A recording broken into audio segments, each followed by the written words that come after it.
Hey, it's Michael Angelo Caruso. I'm here with Rene Pothetes. We were just talking about the power of influence, not just between a couple or partners, but also in the work environment. And you said something very interesting, Rene. Tell me again this piece about how everyone is obligated to develop influence.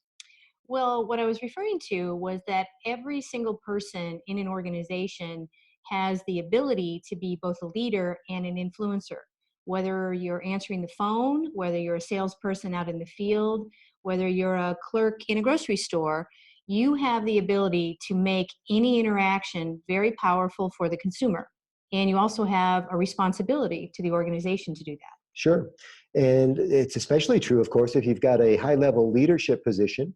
Uh, for example, let's say you're a venture capitalist or you're looking for venture capital and you're doing pitches. You only have one chance to make a first impression. You don't get a second opportunity to like a do-over.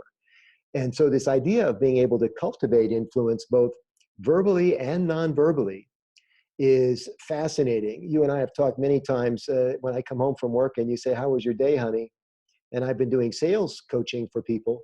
I've told you a million times, I think, about how salespeople, when they're presenting, they're in a hurry to get to their 56 slide PowerPoint presentation so that they can become influential with their prospect, Mhm. when in fact, they should be waiting for the prospect to give his or her presentation first so they know what lexicon to use. They know how the prospect is feeling. They know what kind of pain the customer is in. Mhm. And then they can fashion their presentation and ultimately be more influential.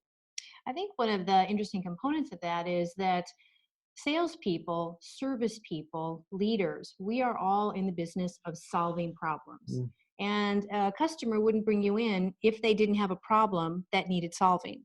But the only way you discover what the real problem is by listening to what they tell you. Well, imagine having a lifestyle or a life where people are not only accepting of your ideas because you're the boss, but they adopt your ideas because you're that convincing and that clear about where you're going.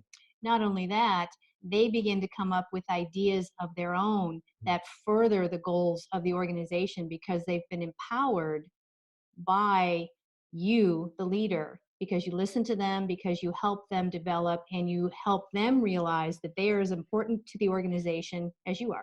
That's absolutely the best part, I think, is being able to teach influence to other people, teach them how to have more of it. I mean, that's really why we're all at work today, to help others, right?